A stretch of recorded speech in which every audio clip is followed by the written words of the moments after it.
안녕하세요. 오늘도 사연살롱을 찾아주셔서 감사합니다. 옛말에 10손가락 깨물어 안 아픈 손가락 없다고 하잖아요. 저는요, 그 말에 절대 동의 못해요. 제가 당하고 살아온 것만 봐도 말도 안 되는 소리라고 생각하니까요. 저는 이남 일녀 중 둘째로 태어났어요. 위로 4살 많은 오빠가 있고 아래로 3살 적은 남동생이 있는데 남자 형제들 사이에 껴서 정말 고생 많이 하고 살았거든요. 제가 그렇게 산 데는 저희 친정엄마 영향이 컸어요. 다 똑같이 당신 배 아파서 낳은 자식인데도 아들과 딸을 어찌나 차별하며 키우셨는지 저는 결혼하기 전까지 집에서 닭다리를 먹어본 적이 한 번도 없을 정도였다니까요. 제가 번 월급으로 사간 삼계탕 재료인데도 정작 다리는 오빠와 남동생 차지였어요. 그깟 먹을 거 하나 가지고 뭘 그렇게 난리냐고 하실지 모르겠지만 그건 몰라서 하는 소리예요. 사람이 가장 서러운 때가 먹는 거 가지고 차별당할 때거든요. 남이 그러면 그나마 화는 나도 가슴에 상처는 안 입지만 다름 아닌 내 부모가 그럴 때는 정말이지 가슴에 지울 수 없는 상처가 생긴답니다. 그걸 모르는지 모른 척 하는 건지 여전히 저를 호구로만 하는 친정엄마가 하도 미워서 이렇게 사연까지 보내게 됐습니다. 그래도 그렇지 어떻게 공개적으로 자기 엄마 흉을 볼 수 있냐고 저를 탓하실지는 모르겠지만 이렇게라도 안 하면 속이 썩어 문드러질 것 같아서 욕먹을 각오하고 사연을 적습니다. 제가 어릴 때 저희 부모님은 대학교 근처에서 떡볶이집을 하셨어요. 말이 떡볶이집이지 제육덮밥부터 김치볶음밥, 찌개 종류까지 온갖 메뉴까지 하셨기 때문에 가게는 늘 손님들로 북적였어요. 그 바람에 부모님은 늘 눈코 뜰 새 없이 바쁘셨고 자연스레 집안일은 딸인 제가 도맡아 하게 되었어요. 아빠와 함께 밤늦게까지 가게 일을 하시는 엄마가 집안일까지 하시기는 힘들었으니까요. 어릴 땐 그저 엄마를 도와서 뭐라도 돕고 싶어서 했던 일이었는데 언제부턴가 당연한 일처럼 되어버리더군요. 그러다 머리가 조금씩 커가고 방과 후에 친구들과 몰려다니는 재미를 알고부터는 조금씩 불만이 쌓이기 시작했어요. 오빠랑 동생은 손 하나 까딱 안 하고 자기들 놀 거 다 놀고 있는데 왜 나만 학교가 끝나면 바로 집으로 달려와 오빠랑 남동생 밥을 차려주고 청소랑 빨래까지 해야 하는 건지 이해가 안 갔거든요. 거기다 그렇게 집안일을 해도 칭찬은커녕 제가 깜빡하고 세탁이 끝난 빨래를 널지 않았다고 꾸지람을 듣거나 집 청소를 제대로 못했다고 혼나기만 했어요. 그럴 때면 그렇게 서러울 수가 없더라고요. 그래서 참다 못해 엄마한테 하소연을 했어요. 오빠랑 동생도 있는데 왜 나만 친구들이랑 놀지도 못하고 집안일을 해야 하느냐고요. 그랬더니 엄마가 뭘 하시는 줄 아세요? 넌 여자고 오빠랑 동생은 남자잖아. 집안일이야 당연히 여자가 하는 건데 뭘 그렇게 생색을 내? 당연한 일하는 거 가지고. 기집애가 헛바람만 잔뜩 들어서는 툭 하면 밖으로 돌 생각만 하고 넌 어쩜 그렇게 이기적이니? 네가 안 하면 엄마가 밤늦게까지 일하고 집에 와서 집안일까지 해야 하는데 그거 좀 하는 게 그렇게 서운할 일이야? 난 너만 할 때 집안일에 밭일까지 돕고 살았어도 투정 한번 안 부리고 살았어. 코 깎아 하는 게 그렇게 억울하면 네가 살아. 그럼 되잖아. 제가 바란 건 수고했다, 고맙다 이런 말 한마디였을 뿐인데 엄마는 그런 말을 해주기는커녕 제가 유난을 떠는 것처럼 몰아세우셨어요. 정작 손 하나 까딱하지 않으면서 집을 어지르고 제가 차려주는 밥을 먹고도 설거지 한 번 안 하는 오빠랑 동생한테는 저 몰래 용돈도 찔러주시고 운동화도 브랜드 제품으로 사주시면서 말이에요. 제 또래 친구들은 집에서 남녀 차별을 받으며 자라는 애들이 드물어서 특히나 저는 제 처지가 한스럽게 느껴졌어요. 그 나이 때는 친구들과 나를 많이 비교하곤 하잖아요. 저랑 제일 친했던 친구들만 봐도 애들 부모님이 딸이라서 오히려 더 집안일을 안 시키는 집이 많았어요. 결혼하면 집안일을 평생 하고 살 텐데 결혼 전까지는 공주 대접 받으며 살라고 안 시키는 집들도 있었고, 힘쓰는 건 남자가 해야 한다며 오히려 아들들한테 집안일이며 심부름을 시키는 집들도 많았거든요. 하지만 로마에 가면 로마법을 따르라고 저희 집에서는 부모님 말씀이 곧 법이었어요. 그러니 어쩌겠어요. 억울해도 참을 수밖에요. 이런 불리한 상황에서 벗어나는 길은 독립을 하는 것뿐이었어요. 하지만 그마저도 여의치 않더라고요. 저희 집이 지방에 있었다면 서울에 있는 대학에 입학해 자연스레 집을 나을 수 있었겠지만 안타깝게도 저희 집은 서울이었으니까요. 동서남북 어느 곳에 있는 대학에 들어가든 집에서 버스나 지하철로 1시간 안짝이니 무슨 핑계로 집을 나가 살겠어요. 그렇다고 무턱대고 방을 얻어 집을 나오는 것도 불가능했어요. 일단 저한테는 그럴 만한 돈이 없었거든요. 그러니 방법은 딱 하나뿐이었죠. 부모님 그늘을 벗어나 결혼하는 것 말이에요. 다시는 돌아가고 싶지 않은 고3 수험 생활을 이겨낼 수 있었던 것도 따지고 보면 독립에 대한 의지 때문이었어요. 어린 마음에 대학에 들어가면 바로 남자친구를 사귀어서 졸업과 동시에 결혼할 생각을 하고 있었거든요. 참, 세상 물정 모르는 어린애 같은 생각이었죠. 아무튼 대학에 들어가는 건 성공했지만 제가 상상하던 것처럼 여유롭고 낭만이 살아있는 대학 생활은 아니었어요. 당시 부모님이 가게를 확장하시는 바람에 집안 상황이 좀 어려웠거든요. 빚까지 내서 확장을 했지만 오히려 손님은 줄어들었고 그 바람에 한동안 적자를 면치 못했으니까요. 매달 은행 이자 걱정을 하시는 부모님을 보면서 팔자 좋게 캠퍼스 낭만이니 CC니 그런 소리를 할 처지가 아니었죠. 어떻게든 제 학비는 제 손으로 벌어야 했고 거기다 교통비며 밥값 같은 용돈도 제가 직접 해결해야 했어요. 그래서 학기 중에는 과외도 하고 빵집 알바도 했고 방학 중에는 같은 과 동기 소개로 모 기업에서 간단한 자료조사 아르바이트도 했어요. 그러다 그곳에서 지금의 남편을 만나게 되었죠. 당시 남편은 막 대리로 승진한 참이었는데 성격도 좋고 일처리도 확실한 사람이라서 주변 평판이 좋았어요. 사회생활에 대해 잘 모르는 제 눈으로 봐도 확실히 일을 잘한다는 걸 알 수 있겠더라고요. 거기다 필요한 말과 필요하지 않은 말을 잘 구분하는 사람이라서 회사 내에 적이 없었어요. 특히 부장님도 무척 아끼는 게 보이더라고요. 주변에서 하도 인기가 좋아서 그랬을까요? 이상하게 저도 남편한테 눈길이 가더라고요. 사실 생김새만 봤을 때는 그냥 평범한 아저씨인데 말이죠. 그렇게 곁에서 곁눈질로 남편을 살피기만 했었는데 그러다 드디어 제대로 말을 해보게 된 거예요. 원래 아르바이트생들은 회식 자리에 끼워주지 않는데 그날은 운 좋게도 저만 회식 자리에 가게 된 거예요. 아르바이트생들이 다들 퇴근하고 저 혼자 사무실에 남아 정직원들 업무를 돕고 있었는데 부장님이 오셔서는 회식을 하자고 하시더라고요. 눈치껏 빠지라고 했더니 남편이 나서서 그러더라고요. 혜원씨, 같이 가요. 며칠 동안 같이 고생했잖아요. 부장님, 그래도 되죠? 이렇게까지 말하는데 누가 안 된다고 그러겠어요. 부장님은 당연히 그러라고 하셨죠. 그렇게 난생 처음 직장인들의 회식 자리에 가게 되었어요. 사무실에서 볼 땐 눈에 보이지 않는 벽이 느껴졌었거든요. 이들은 정직원이고 나는 그저 2달짜리 아르바이트생이라는 걸 매 순간 느낄 정도로요. 그런데 고깃집에 둘러앉아 같이 술잔도 부딪히고 이런저런 사적인 얘기도 나누다 보니까 순간 나도 이들과 동료라는 생각이 드는 거예요.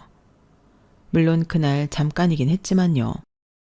제가 그런 감정을 느끼게 된 건 아무래도 남편 덕분이 아니었나 싶어요. 남편은 그날 제 앞자리에 앉아 있었는데 제가 지금까지 저희 집 남자들한테서 받아보지 못한 배려와 보살핌을 받을 수 있었거든요. 불판 앞에 앉자마자 집에서 늘 그랬듯이 저는 고기를 구우려고 집게를 손에 쥐었어요. 그랬더니 남편이 얼른 집게를 뺏어들면서 이러는 거 있죠. 이런 건 남자가 하는 거예요. 혜원 씨는 그냥 맛있게 먹기만 해요. 이래봬도 내가 고기 좀 구울 줄 알거든요. 저희 어머님이 갈비집을 하셔서 대학생 때도 어머니 가게에서 아르바이트를 했어요. 고기 잘 굽는다고 손님들한테 팁도 엄청 받았다니까요. 혹시라도 제가 무안할까봐 남편은 평소보다 말도 많이 하고 고기를 굽는 족족 제 접시에 올려주었어요. 뿐만 아니라 과장님이랑 부장님이 연이어 주시는 술도 저 대신 흑기사를 해주었어요. 지금껏 받아본 적 없는 대접이라서 얼떨떨하기도 하고 가슴 설레기도 했어요. 안 그래도 내심 관심이 있던 남자였는데 저한테 잘해주기까지 하니까 완전 혹 하고 넘어가 버린 거죠. 게다가 회식이 끝나고 다들 집으로 돌아가는데 마침 남편이 저랑 같은 방향이라서 택시를 같이 타고 가게 된 거예요. 좁은 차 안에서 술 냄새도 살살 풍기고 고작 한 잔이긴 했지만 알코올이 들어가 그런가 기분도 알딸딸하고 아무튼 묘하게 붕 떠있는 기분이 들었어요. 넥타이를 살짝 느슨하게 푼 남편을 보니 더 기분이 싱숭생숭해지더라고요. 학교에서 보던 남학생들과는 확실히 다르게 어른스럽기도 하고 왠지 기대고 싶은 마음이 들 정도로 믿음직스럽더라고요. 집까지 가는 내내 남편이 무슨 얘기를 했는지 솔직히 기억이 하나도 안 나요. 그저 남편이랑 나란히 앉아있는 그 순간이 좋았으니까요. 그리고 다음날 회사에 출근을 했는데 저를 바라보는 여직원들 눈빛이 좀 매섭더라고요. 저만 그렇게 느낀 게 아니라 저랑 같이 사무 보조 일을 하고 있던 아르바이트생들 눈에도 그게 보였던가 봐요. 저랑 친한 알바생 하나가 저를 탕비실로 부르더니 그러더라고요. 혜원아, 너 어제 뭐 실수한 거 있어? 아침부터 여직원들이 네 얘기를 하는 것 같더라고. 윤 대리님한테 꼬리를 친다나 뭐라나. 암튼 분위기가 안 좋으니까 오늘은 눈에 띄는 짓 하지 마. 어차피 이번 달이면 알바도 끝나고 안 볼 사람들이지만 그래도 여기 있을 때까지는 잘 지내는 게 낫잖아. 조언이 고맙기는 했지만 솔직히 저는 이해가 안 갔어요. 아니, 내가 언제 남편한테 꼬리를 쳤다고 그래요? 구워주는 고기 좀 받아먹고 흑기사 도움 좀 받은 게 그렇게 큰 잘못인가요? 그래도 어쨌든 정사원들을 상대로 싸워봤자 저만 손해라서 가급적 눈에 안 띄려고 노력했어요. 그런데 이상하게 그날따라 남편이 저한테 와서는 이런저런 심부름을 시키지 뭐예요.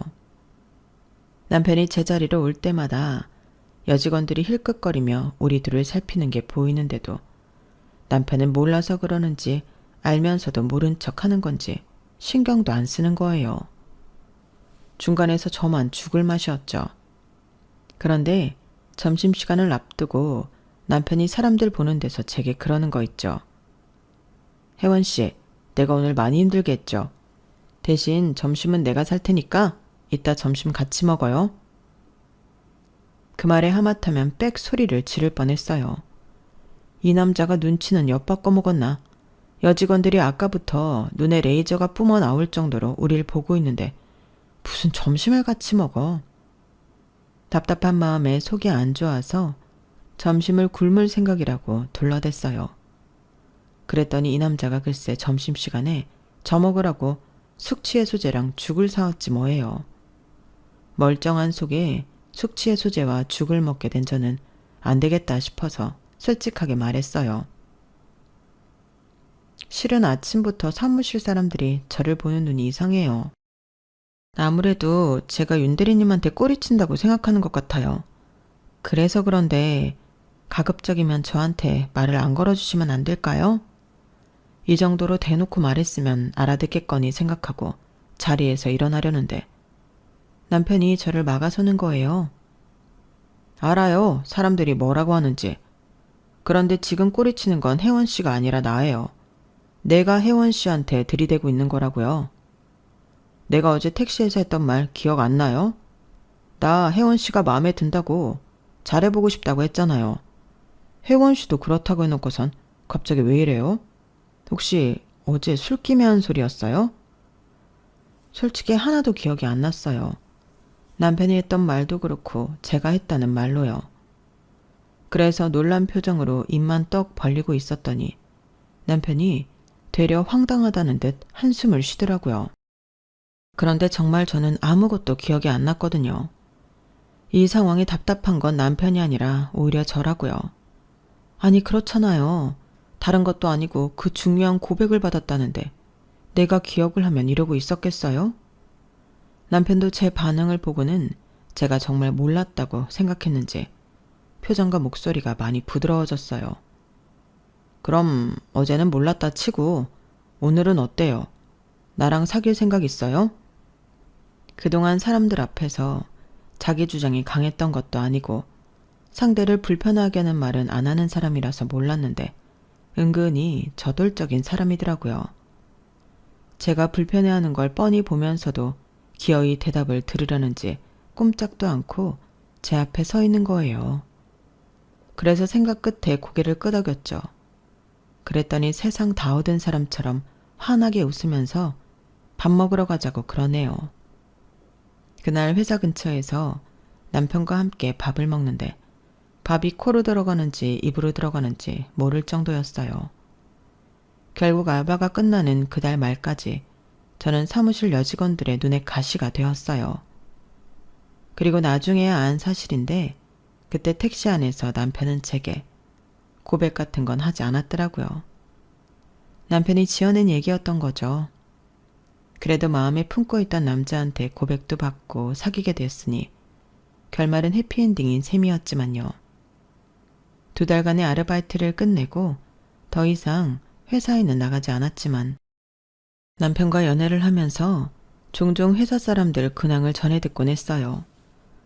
남편이 저랑 사귄다는 사실이 알려진 이후로는 여직원들이 남편한테 관심을 끊었다는 것과 제 남편과 조카 딸을 연결해 주려고 노력하시던 부장님이 우리의 교제 사실을 들으시곤 꽤 심기 불편해하셨다는 것까지 말이죠. 한 번은 제 남편한테 그러시더래요. 아니, 윤대리, 혼처는 내가 알아서 구해준다니까. 뭐가 급해서 그 어린 여자애랑 연애를 해? 자네가 지금 연애할 땐가? 결혼 상대를 만나도 시원찮을 판에. 자네 그렇게 안 봤는데 성격이 꽤나 급한 사람이구만. 아니면 어린 여자를 무척이나 밝히는 사람이거나. 하여간에 이번 일로 윤대리한테 실망했네.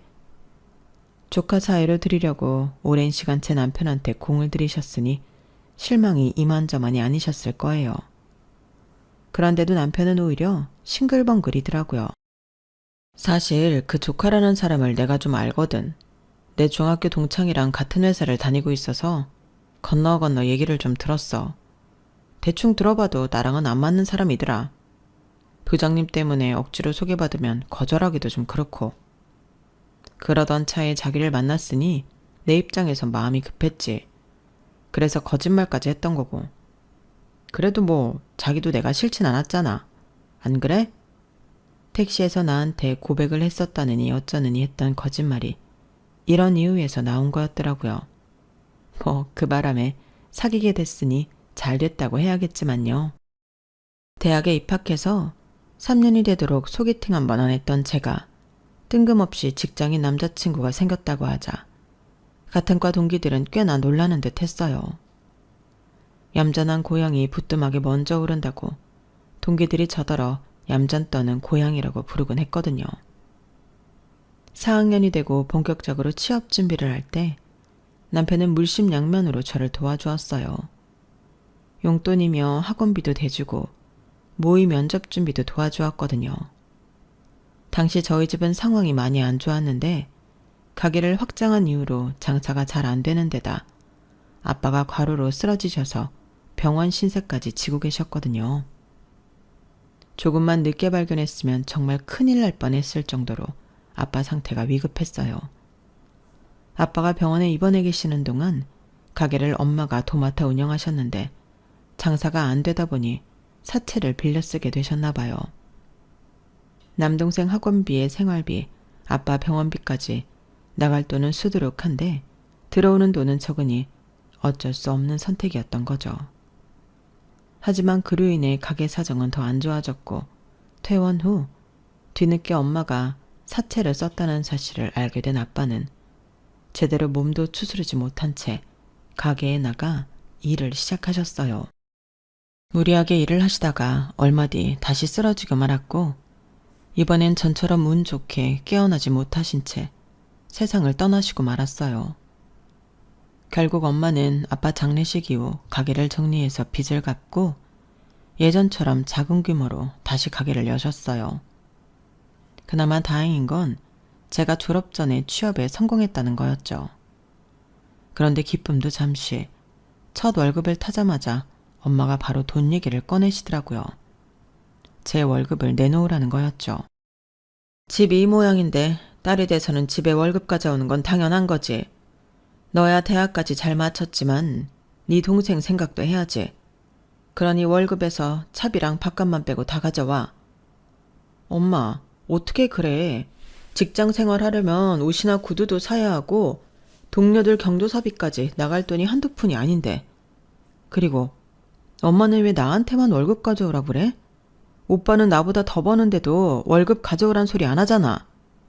오빠랑 너랑 같아? 남자는 수중에 돈이 없으면 어깨가 움츠러든다고.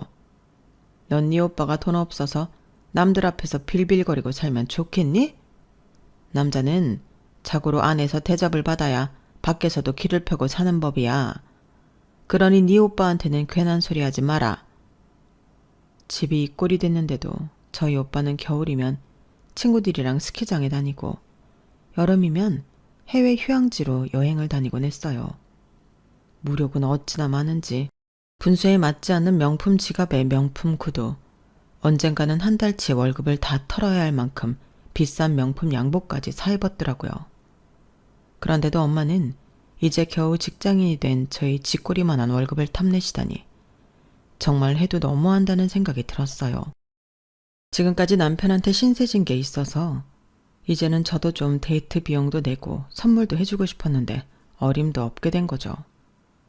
그래서 남편한테 하소연을 했더니 남편이 그러는 거예요. 그럼 우리 결혼을 좀 서두를까? 같이 살면 자기가 버는 돈은 집에 보태고 내 월급으로 둘이 살면 되잖아. 뭐라고? 자기가 왜 그렇게까지 해? 그리고 결혼은 뭐 빈손으로 해? 지금 우리 집 사정으로는 나 혼수도 못 해줘. 내 월급까지 가져다 쓸 판국인데 결혼은 어림도 없지. 자기가 나랑 결혼하겠다고 하면 방법이야 찾으면 되는 거지.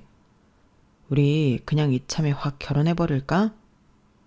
그 말에 흔들리지 않았다면 거짓말일 거예요. 어릴 때부터 집을 나가는 게 일생일대 제 꿈이었으니까요. 하지만 결혼은 맨손으로 하나요? 아직 모아둔 돈도 없고 앞으로도 돈을 모을 수 있을지 없을지 모르는 판에 무슨 결혼을 해요. 그래서 그때는 그냥 지나가는 말로 넘기고 말았는데 남편은 꽤 진심이었던가 봐요. 아무래도 나이가 있어서 그랬는지 모르겠지만요. 결혼 얘기가 처음 나오고 얼마 뒤 남편이 퇴근길에 저희 회사까지 왔더라고요. 뜬금없이 갈비를 사준다고 저를 끌고 갔는데 도착하기 몇 분 전에야 이실직고를 하더군요. 어머님이 저를 보고 싶어 하셔서 어머님이 운영하시는 갈비집에 가는 길이라고요. 그 말을 듣는데 순간 화부터 나더라고요. 당시만 해도 결혼을 하게 될지 말지 모르는 상황이긴 했지만 그래도 남자친구 어머님을 뵙는 자리인데 옷차림도 그렇고 선물도 준비 못한 채 간다는 게 좀 그렇잖아요. 우리 엄마는 그런 거 안 따져. 그리고 따로 만나는 것도 아니고 밥 먹으러 가게에 들리는 건데 뭘 준비하냐? 정 그렇게 걱정되면 가는 길에 빵집에 들러서 파운드 케이크라도 하나 사가자고. 저와 달리 매사 좋은 게 좋은 거라는 식인 남편 때문에 평소 당황하게 되는 일이 많긴 했지만 이번처럼 당황스러운 적도 없었어요. 결국 근처 빵집에 들려 파운드 케이크와 가게 직원분들이 드실 빵을 샀어요. 남편 말로는 그냥 평범한 갈비집이라고 해서 그런가 보다 했는데 막상 가보니 야외에 별관도 있고 전체 규모도 크고 손님도 엄청 많더라고요. 남편 말로는 평일이라서 그나마 적은 편이라고 하더군요. 주말에는 본관, 별관 할 거 없이 손님들로 꽉 찬다고 말이죠. 여기에 비하면 저희 가게는 소꿉장난을 하는 거에 불과했어요. 연락도 없이 찾아가는데도 어머님은 놀라시기보다는 무척 반가워하셨어요. 퇴근하고 바로 왔다고 하니까 손수 밥상부터 차려주시더라고요. 제가 밥을 먹는 동안 어머님은 제게서 눈을 떼지 못하셨어요. 직접 구운 고기를 제 밥숟가락 위에 올려주시고 하나라도 더 먹이시려고 반찬을 이것저것 내오시더라고요. 내가 딸이 없어서 그런가?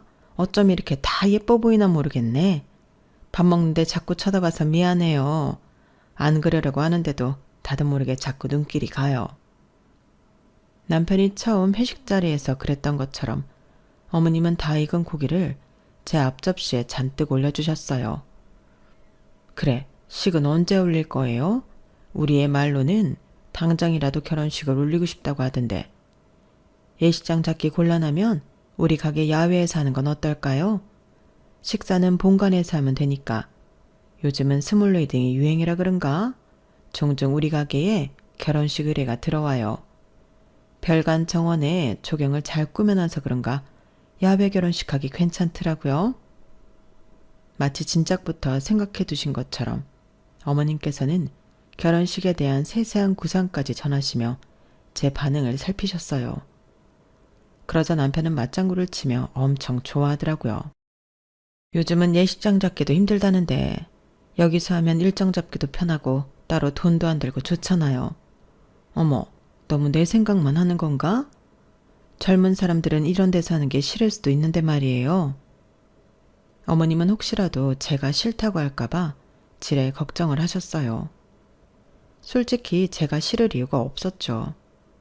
어머님 말씀대로 돈도 안 들고 날짜도 우리 편히 가보며 잡을 수 있는걸요. 게다가 어머님이 왜 이곳에서 하라고 하시는지 그 이유도 알고 있고요.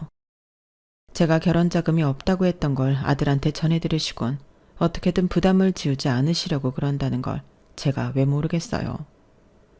남편도 그렇고 시어머니도 그렇고 저를 배려해주는 마음이 제 부모 형제들보다 훨씬 나았어요. 그 마음을 알기에 저도 자꾸만 결혼을 하는 쪽으로 흔들리더라고요. 이런 사람들과 가족이 되면 얼마나 좋을까 하는 생각이 말이죠. 그래서 두 눈 꼭 감고 남편 뜻대로 결혼을 하기로 마음먹었어요. 신혼집은 어머님이 살고 계신 집을 리모델링해서 살라고 하시더라고요. 아들을 장가 보내고 나면 어머님 혼자 그 큰 집에서 살기 그렇다면서요. 어머님은 가게 근처에 작은 집을 따로 알아보시겠다고 하길래 그럴 거 없이 같이 사시자고 했어요. 돈 한 푼 없이 맨몸으로 시집가는 주제에 어머님을 내쫓고 그 집에서 사는 게 마음에 걸렸거든요. 처음엔 한사코 거절을 하시던 어머님도 저랑 남편이 계속해서 졸랐더니 결국엔 못 이기시는 척 그러기로 하셨어요. 대신 함께 사는 집이니 혼수는 따로 해올 거 없이 어머님이 해주시겠다고 하시더군요. 염치 없는 건 알지만 저로서는 당장 가진 게 없었기 때문에 넙죽 받기만 했네요. 이미 결혼식부터 살 집까지 다 준비를 한 채 엄마한테 결혼하겠다는 말을 꺼냈어요. 당연히 엄마는 펄쩍 뛰셨죠. 그런데 그 이유가 참 어이가 없더라고요. 그럼 막내 대학 등록금은 어쩌고? 네 월급 없으면 당장 다음 학기 등록금은 어쩌냐고. 이제 겨우 돈 벌기 시작해서 한시름 놓는가 했더니 벌써부터 결혼해서 집 나갈 꿈이냐? 넌 어쩌면 이렇게 양심이 없어. 동생 생각은 하나도 안 해? 이렇게 이기적인 걸 딸년이라고 키운 내가 미친년이지. 엄마는 가진 것도 없이 결혼하겠다는 딸 걱정은 안 되고 막내 아들 등록금 걱정만 돼? 애초에 그걸 왜 내 월급으로 내야 되는 건데. 오빠는 지 쓸 거 다 쓰고 사는데 왜 내 월급은 내가 아니라 막내를 위해서 써야 하느냐고. 나 지금까지 살아오면서 엄마한테 서운했던 거 한두 번이 아니야. 초등학교 다닐 때부터 나 집안일 하느라 친구들이랑 놀러도 못 다녔어. 그때도 오빠랑 막내는 자기들 할 거 다 하고 살았다고. 왜 매번 나만 희생하고 살아야 하는 건데? 왜 엄마한테 나는 깨물어도 안 아픈 손가락인 거냐고. 왜 벌써 결혼할 생각을 하냐고 그랬지? 이래서 엄마가 나를 자식이 아니라 써먹을 도구로만 생각하니까 그러는 거라고. 엄마가 반대해도 나 결혼할 거야. 우리 식구들이랑 다르게 날 가족으로 받아주고 위해주는 사람들이랑 같이 살 거라고. 그러니까 내 결혼 방해할 생각 하지 마. 그렇게 엄마의 반대에도 불구하고 저는 결혼을 감행했어요. 결혼 후에도 동생 등록금을 책임지겠다는 약속을 하고서야 엄마는 결혼식장에 참석해 주었어요.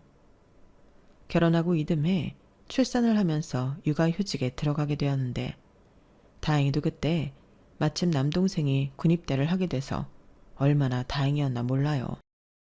저희 엄마 성격에 휴직 중이라고 해서 친정에 돈 못 보내는 걸 봐줄 리 만무하니까요. 솔직히 남편과 시어머니는 제가 회사를 그만두고 육아에만 힘쓰길 바라셨어요. 어머님 가게에서 벌어들이는 돈만 해도 우리 식구가 돈 걱정 없이 살 정도는 되니까요. 하지만 제가 그럴 수 없었던 건 친정에 보내는 돈 때문이었어요. 남동생이 대학만 졸업하면 그때는 정말 회사를 그만두겠다고 생각하며 버텨가 나갔던 거죠. 직장 생활을 하며 자식을 키우는 여성분들은 어린 자식을 떼놓고 출근하는 순간이 얼마나 지옥 같은지 잘 아실 거예요. 엄마랑 떨어지기 싫어서 저만 보면 고사리 같은 손으로 옷자락을 꼭 치는 걸 볼 때마다 가슴이 무너지곤 했거든요. 그렇게 어린 자식 가슴에 상처를 주면서까지 직장 생활을 했던 저였는데 그 말로는 배신뿐이었어요. 세월이 흘러 남동생도 대학을 졸업하고 결혼해서 자식을 키우는 나이가 되었어요. 오빠는 제가 결혼하고 2년 뒤에 결혼해서 자식 없이 살고 있고요. 그런데 재작년 가을이던가요? 작은 올케가 웬일로 제게 전화를 했더라고요. 언니, 어머님 정말 이상한 거 아세요? 아니 아주버님은 집도 있고 처가에 돈도 많아서 살만한데도 굳이 어머님 집을 아주버님한테 주는 이유가 뭐래요? 솔직히 우리는 집도 전세고 애도 있잖아요. 그런데 꼴랑 돈도 안 되는 가게 물려주시는 걸로 퉁시시려 들더라고요.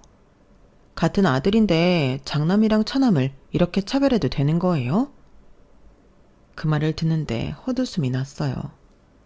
그러니까 엄마가 사시는 집을 오빠한테 주고 가게는 막내한테 줬다는 얘기잖아요. 작은 올케는 그마저도 성에 안 찬다고 저한테 고자질하러 전화한 거고요. 지금까지 친정에 돈을 지지고 살아온 저는 정작 10원짜리 동전 하나 못 받았는데 말이죠. 그래서 한마디 했더니 올케가 정색을 하며 그러네요. 어머머? 언니 지금 우리 그 대학 등록금 좀 내줬다고 생색내시는 거예요? 아니 그게 언제적 일인데 아직까지 마음에 담고 계세요. 그리고 아주버님이랑 언니는 부모님 덕보고 살았잖아요. 우리 그이만 집이 어려워지는 바람에 고생한 거 다 아는데 그깟 걸로 생색을 내시니까 듣기 좀 그러네요. 전화 끊을게요. 괜히 언니한테 전화했다가 기분만 더 상했어요. 이렇게 전화를 끊고 난 이후로 올케는 제게 다시는 연락을 하지 않았어요. 오빠네는 원래부터 저를 비롯해 동생네랑도 연락을 잘 안 하고 살았고요. 말로는 잘 사는 처가 식구들하고만 교류하며 산다고 하더라고요. 원래 오빠는 돈 앞에서는 부모도 형제도 없는 사람이라서 놀라울 것도 없었어요. 그런데 그렇게 2년이 흐른 지금 황당한 일이 벌어진 거예요. 두 아들한테 전 재산을 다 넘겨줬던 엄마가 저희 집에 찾아와서 난동을 부리지 뭐예요. 그날은 집에 시어머니 혼자 계셨는데 저희 엄마가 옷가방을 들고 찾아와서는 다짜고짜 앞으로 이 집에서 살겠다며 시어머니한테 이러셨다는 거예요. 사돈, 지난 10년 동안 내 딸이 사돈 모시고 살았으니 이제 내 차례 아닙니까? 하나뿐인 내 딸 자식 사돈이 부려먹고 살았으면 이제 저한테 양보하실 때도 된 거 아니냐고요.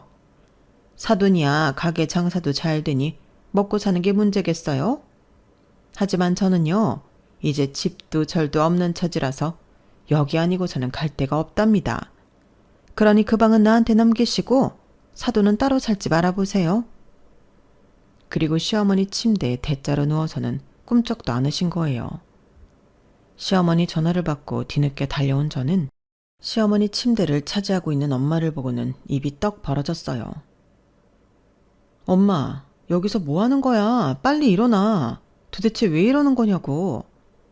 그러자 엄마는 벌떡 일어나며 그러시는 거예요. 왜 이러긴? 아들 자식들한테 버림받고 내 딸년이랑 살려고 왔다. 왜? 그러면 안 돼? 너도 나 버리고 돈 많은 시어머니만 모시고 살 생각이냐? 아휴, 내가 자식을 헛기웠지. 늙음하게 자식들한테 버림받고 길바닥에 나 앉을 줄 누가 알았겠냐고. 아우, 서러워라. 아우, 내 팔자야. 엄마는 애처럼 서럽게 엉엉 울면서 주먹으로 가슴을 치셨어요. 그리고는 오빠와 동생이 엄마 재산만 빼먹고 딸네 집에 가서 살려며 내쫓은 일을 세세하게 털어놓았어요. 집만 주면 엄마를 모시고 살겠다고 했던 오빠와 가게만 물려주면 엄마 노후는 자신이 책임지겠다고 했던 동생은 둘이 짝이라도 한 것처럼 약속을 지키지 않았다고 하더군요. 그런 아들들한테 야속하긴 했지만 어떻게든 혼자 힘으로 살아보려고 식당 설거지를 하며 살아보러 발버둥 쳤지만 류마티스가 심해져서 더는 일을 못하게 됐다고 하셨어요. 그럼 왜 진작 나를 찾아오지 않았냐고 했더니 오빠랑 동생한테 전 재산 물려준 거 들킬까봐 그랬다네요. 저는 진작부터 알고 있었는데 말이죠. 네가 알면 네 오빠랑 막내한테 찾아가 네 목 떼어달라고 그럴 거 아니야. 법적으로 소송을 걸겠다고 할 수도 있고. 그러니 어떻게 너한테 연락을 하겠니? 다른 건 몰라도 내 새끼들끼리 법정 싸움하는 건 못 본다. 그런 엄마를 가만히 내려다보시던 시어머니는 서랍에서 명함 한 장을 꺼내셨어요. 그리고는 친정 엄마한테 건네시더군요. 제가 잘 아는 변호사입니다. 저희 가게 상호 되시면 알아서 일 처리해 줄 테니 그만 일어나세요. 그러게 두 아들한테 하듯 하나뿐인 딸도 좀 아껴주시지 그랬습니까? 두 아들들이 사부인 재산만 빼먹고 나 몰라라 할 걸 정말 모르셨어요? 제가 보기엔 처음부터 알고 계셨을 것 같은데요. 하나를 보면 열을 한다고 자식 키우면서 이놈이 어떤 성정을 지닌 놈인지 다 아셨을 거 아닙니까? 혜원이가 재산 떼어달라 그럴까봐 그동안 연락 안 하셨다고요. 어쩜 그렇게 자신 딸을 모르십니까? 얘가 어디 그러랍니까? 안사돈 하는 걸 보면 솔직히 도와주고 싶은 마음이 손톱만큼도 없지만 내 며느리 가슴 아플까봐 변호사 대드리는 겁니다. 가서 아들들한테 뺏긴 집이랑 가게 되찾으시고 다시는 내 며느리 가슴에 못질하지 마세요. 사부인 재산 안 주셔도 됩니다. 내 며느리한테는 내가 내 재산 떼어줄 테니까요. 대신 이 집에서 나가기 전에 며느리한테 사과는 하세요. 딸 자식 가슴에 수없이 못 박은 거, 두 아들이랑 차별해서 눈물 흘리게 만든 거 하나도 빠짐없이 사과하시라고요. 늘 온화한 모습만 보이시던 시어머니는 그날만큼은 사나운 호랑이처럼 저희 엄마를 다그치셨어요. 그 기세에 눌려서 그랬는지 아니면 뭔가 깨달은 게 있어서 그랬는지 엄마는 눈물을 글썽이며 제게 사과를 하셨어요. 그 모습이 안쓰럽기는 했지만 그렇다고 지금까지 살면서 엄마한테 받은 차별의 상처가 아물지는 않더라고요. 상처가 너무 깊어서 그런지도 모르겠네요. 그날 엄마는 그 길로 나가서 어머님이 알려준 변호사를 찾아가셨어요. 그리고 얼마 뒤 엄마와 두 아들 간의 법정 싸움이 시작되었어요. 평생 두 아들을 애지중지하던 엄마가 그 아들들을 상대로 법정 싸움을 하다니 상상도 안 되는 일이었지만 그래서 더 기분이 묘하더라고요. 왜 이렇게까지 됐을까 하는 안타까움도 있지만 한편으로는 쌤통이다 싶었어요. 아직 판결은 나지 않았지만 남편 말로는 어머님이 재산을 되찾으실 수 있을 거라고 하는데 그렇게 된다고 해도 저는 신경 안 쓰고 살려고요. 엄마 재산에 관심도 없을 뿐더러 저를 자식으로 생각지도 않는 사람한테 신경을 쓰고 싶지 않거든요. 차라리 친정 엄마보다도 저를 더 아껴주시는 시어머니 생각을 해드리는 게 나으니까요. 엄마가 아들들과 저를 차별했던 것처럼 이제는 저도 엄마를 시어머니와 차별할 생각이에요. 당해봐야 자신이 얼마나 잘못했는지 잘 알게 될 테니까요.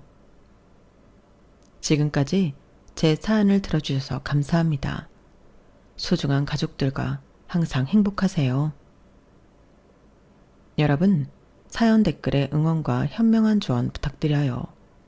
좋아요와 구독은 저에게 큰 힘이 됩니다. 오늘도 좋은 일 가득하세요.